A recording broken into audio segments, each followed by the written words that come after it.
सगळे सहकारी ज्यांच्यामुळे मी सभापती झालो त्या सभापती त्या ठिकाणी होत आहेत, पुढे बाकीचे सभापती होत आहेत, होणार आहेत.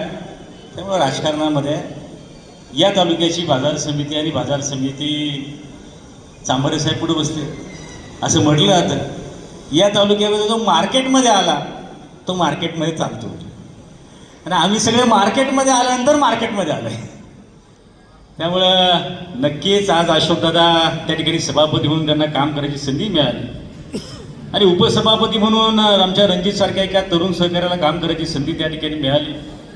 तालुक्याचे आमदार असतील, तालुक्याचे सगळे व्यासपीठावरती हिरामन अण्णांपासून सर्वपक्ष आघाडीचे सगळे नेते मंडळी, सभापती उपसभापती सगळे आता एवढे सगळे दिग्गज या ठिकाणी आहेत. मी तुमच्या सगळ्यांचा वेळ वहिले साहेब अजिबात त्या ठिकाणी घेणार नाही, परंतु आवर्जून उपस्थित असलेले आम्ही नेहमी सांगतो आमच्याकडे जादूचा आकडा आहे. आकडा सांगत नाही पण जादूचा आकड्यात बरेचसे शेतकरी देखील आमच्याबरोबर आहेत. तेव्हा अशा अनेक आहेत, अनेक सहकारी आमच्याबरोबर आहे आणि या बाजार समितीमध्ये उद्याच्या काळामध्ये सर्वसमावेशक राजकारण करण्याची भावना आणि भूमिका आमच्या सगळ्यांची आहे. मित्रांनो, आज अशोकदादा सभापती त्या ठिकाणी झाले पण याच्या मागची पार्श्वभूमी जर तुम्ही बघितली, मागच्या 20-21 महिन्यामध्ये क्रांतिताई आणि मी सभापती उपसभापती म्हणून काम करायला सुरुवात केली. पण ही होत असताना आज आम्हाला फार हलकं फुलकं वाटतं आमदार साहेब, बरं वाटतंय की काही टेन्शन नाही, सर्व टेन्शन मुक्त वातावरण त्या ठिकाणी आहे. मागच्या वेळेची निवडणूक जर बघितली तर मागच्या वेळेच्या निवडणुकीमध्ये झालेला ड्रामा, मागच्या वेळेच्या निवडणुकीमध्ये झालेली गंमत जम्मत तुम्ही सगळं बघितलं असेल. आणि हे सगळं करत असताना महिना दीड महिना आम्ही सगळे सहलीला होतो. भारतातलं एकही राज्य शिल्लक नव्हतं राहिलं की तिथं आम्ही गेलो नाही. संजीवभाऊ घनवट आणि अमरभाऊ शिंदे सांगायचे ह्या फ्लाईटमध्ये बसा का त्या फ्लाईटमधून तिथून त्या फ्लाईटमध्ये, असं भारताचे सगळे राज्य आम्ही त्या ठिकाणी फिरलो. आणि शेवटी मागच्या वेळी देखील 28 तारीख होती आणि 28 तारखेला लागली आणि 27 तारखेला कोर्टाचा स्टे त्या ठिकाणी सरकारचा आला. परत कोर्टामध्ये गेलो, एवढी कोर्टबाजी, एवढ्या भानगडी झाल्या आणि मग 10 तारखेला त्या ठिकाणी कार्यक्रम जाहीर झाला. त्या दिवशी या तालुक्याचे स्वर्गीय आमदार सुरेशभाऊ गोरे यांची जयंती होती आणि मी स्वर्गीय सुरेशभाऊ गोरे यांच्या तालमध्ये तयार झालाय कार्यकर्ता. आणि बघा नियतीचा योग कसा असतो की ज्या नेत्याबरोबर मी राजकारणामध्ये समाजकारणामध्ये काम केलं, राजकारणातली मैत्री जपली, त्या नेत्याच्या जयंतीच्या दिवशी योगायोगाने कार्यक्रम आला आणि माझ्या या सगळ्या सहकाऱ्यांच्या भूमिकेनं मी सभापती त्या ठिकाणी झालो. आज संजीवभाऊ घनवट इथं आहेत, अमरभाऊ शिंदे आहेत, केशवराव आहेत, संदीपभाऊ, ही सगळी मंडळी की खऱ्या अर्थानं ज्यांच्यामुळं आणि ह्या माझ्या सगळ्या संचालक मंडळामुळं मग अशोकदादा, क्रांतिताई, रणजित भाऊ, माणिक शेठ, महेंद्र शेठ, सागर शेठ, सोमनाथ शेठ, सुधीर भोमाळे आमचा मावळातला माणूस, विठ्ठलराव आहेत, जयसिंग शेठ आहेत, सयाजीराव आहेत, अनुरागजी आहेत. एक ट्विस्ट मागच्या वेळी मात्र तयार झाला आणि काय तयार झाला की आम्ही 7 जण होतो निवडून आलो त्यावेळी. बघा 7 जण होतो. महेंद्र शेठ गोरेंनी भूमिका ठेवली की बाबा तुमच्यावर यायला मी तयार आहे. सयाजीराजे मोहितेंनी भूमिका ठेवली तुमच्यावर यायला तयार आहे. माणसं झाली 8-9, टाय झालं. एक माणूस मात्र आम्हाला पाहिजे होता. पण बघा या तालुक्यामध्ये संजीव घनवट नावाचा माणूस एक कलाकार आहे. तो म्हणला तुम्ही काय काळजी करू नका. मग शेवटचा अशोक दादांकडे आम्ही त्या ठिकाणी अशोक दादांना सांगितलं, दादा तुम्ही आमच्या बरोबर या, पण आमचा शब्द आहे रात्री 1:30 वाजले होते. अमरभाऊ शिंदे आणि संजीवभाऊ घनवट, अशोक दादा तुम्ही फक्त यावेळी आम्हाला मदत करा, पुढचं सभापती करायचं काम तुम्हाला आम्ही त्या ठिकाणी करू. आणि त्या रात्री दिलेला शब्द 1:30 वाजता राजकारणामध्ये दिलेला शब्द देखील पाळायचा असतो. आणि आज दादा तुम्ही सभापती झाले याचा आनंद मला मनस्वी आहे की ज्याच्यामुळे मी सभापती झालो. या 3 सहकाऱ्यांचे मी महेंद्र शेठ, सयाजीराव आणि अशोक दादा या तिघांच्या सहकार्याने मी सभापती झालो. मी सभापती झाल्यानंतर आमची सर्वपक्ष आघाडी तालुक्याचं राजकारण बदललं. आज आमच्या सयाजीराजांच्या मिसेस सभापती झाल्यात, तेही सभापती झाले. अशोकदादा तुम्ही सभापती झाले. फक्त आमदार साहेब महेंद्र शेठला आपल्याला काहीतरी करावं लागतं.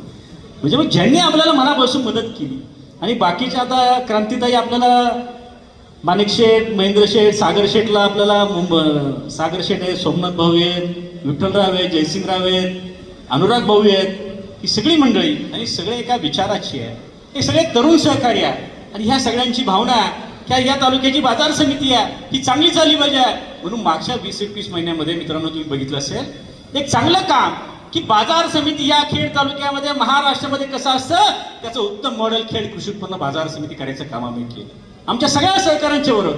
मी सभापती क्रांतिताई, परंतु आम्ही असं नाही, आम्ही सगळेच्या सगळे सभापती सगळ्याच्या सगळ्यांनी शेतकऱ्यांच्या अनेक प्रश्न, आता त्याच्या खोलामध्ये मी जाणार नाही, शेतकऱ्यांच्या जेवणापासून पाण्यापासून सगळ्या गोष्टी केल्या. ह्या करत असताना आमदार साहेब एक गोष्ट मात्र, माझ्या 3 संचालकांवरती माझ्यावरती देखील केसेस कोर्टामध्ये वर्षभर सारखा, ह्या महिन्याला ह्याची केस, त्या महिन्याला त्याची केस, 2 वकील तर आम्ही कामालाच ठेवले होते. ही केस बघायची, 15 दिवसात ती केस बघायची. आले सयाजीराजेंची, आले अशोक दादांची, आली सुधीर भाऊ भोमाळेंची, माझी स्वतःची. एकदा मध्यंतरी, आता आज स्वर्गीय अजितदादा नाही आहेत, जेव्हा आम्ही सगळे अजितदादांना भेटायला गेलो, अजितदादा म्हणले आता आम्ही अजितदादांच्या बरोबर काम केलं. दादा म्हणले राव तुम्हाला बाजार समितीवाल्यांना मानलं म्हणले, एवढं मी तुम्हाला आटोकाट अटकायचा प्रयत्न केला, पण तुम्ही कशातच सही सलामत सुटलाय. बघा राजकारणामध्ये काही गोष्टी घडत असतात, आणि हे घडत असताना तर आमच्याकडे पण जादूची कांडी आहे. आज अशोकदादांचा निकाल, आज निवडणुकांनी काल कोर्टामध्ये त्या ठिकाणी गेल्या. एक ट्विस्ट आहे झाला, अरे काय होणार अशोकदादांचं, सगळीकडे माहोल द्यायला, रे ज्याला सभापती करायचंय, ज्याला नवरदेव करायचा आहे, आणि त्याला जर ग्राउंडच्या बाहेर जायशिवाय तर काय करायचं. पण आमच्याकडे पण जादू आहे, आणि आमची जादू फार भारी आहे. राज्यामध्ये कुठलंही सरकार असू द्या क्रांतीताई, पण आपलं चालत आहे.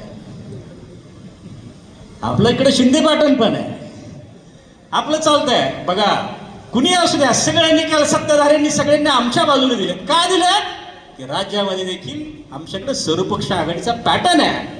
आम्ही राजकारणामध्ये, सहकारामध्ये धनवटे साहेब आपण पक्ष त्या ठिकाणी ठेवत नाही, सहकार हा सगळ्यांचा आहे.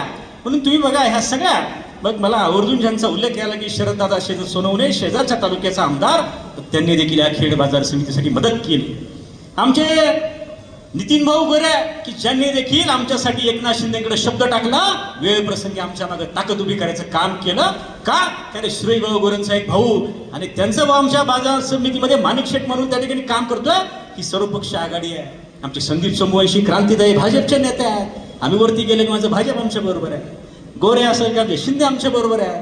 हे सगळं करता करता एकही संचालकाचं पद आमदार साहेब आमदार झाल्यापासून त्यांनी देखील पुढाकार घेतला, आणि एकही संचालकाचं पद त्या ठिकाणी गेलं नाही. सगळं सुसुरळीत आणण्याचं काम आम्ही त्या ठिकाणी केलंय, आणि उद्याच्या काळामध्ये देखील हे सगळं. आणि याच्यामध्ये ज्याचा मला आवर्जून उल्लेख करावा लागेल की ह्या तालुक्याचे स्वर्गीय आमदार नारायणराव पवार यांची कन्या प्रियाताई पवार, त्या भाजपच्या नेत्या आहेत. त्यांनी देखील मनापासून या बाजार समितीला, विशेषतः अशोकदादांच्या केसमध्ये मदत करण्याचं काम प्रियाताई पवार यांनी आवर्जून त्या ठिकाणी केलं. ज्यांनी केलं त्यांचा उल्लेख त्या ठिकाणी केला पाहिजे, ज्यांनी मदत केली त्यांची मदत त्या ठिकाणी स्वीकारली पाहिजे, आणि जाहीरपणे बोलायला काही अडचण नाही.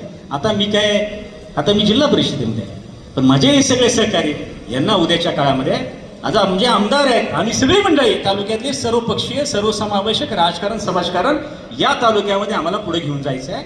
आम्हाला कुठल्याही द्वेषाचं राजकारण करायचं नाही, परंतु अरे राजकारणामध्ये काहीतरी लिमिट्स असतात.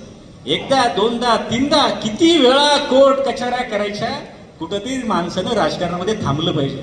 कुठंतरी वेळ असते की थांबायचं, अरे बास बाबा हे किती दिवस करायचं.